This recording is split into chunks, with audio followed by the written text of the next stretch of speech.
Hi, everybody. My name is Kim Steens. I am 36 years old and I live in Fort Mitchell, Alabama. I have been living here for about 5 years and I absolutely love it.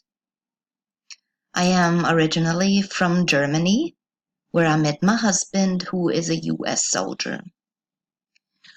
We have 3 children, a 15-year-old boy, an 8-year-old girl, and a 19-month-old boy who was a handful.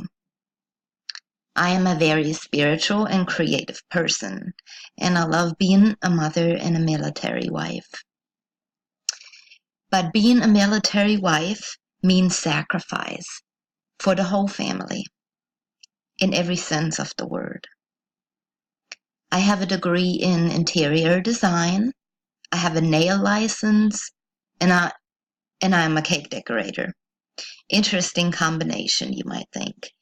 Well, I also like to help people who are going through hard times, which is the reason I decided to go back to school and pursue a degree in addiction counseling.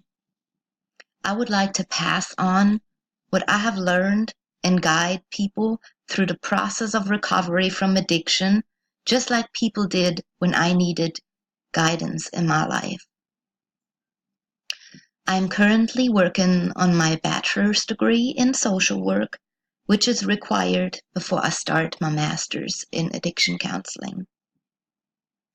Well, with that being said, I am excited to get this course started and to get this show on the road. Good luck, everybody.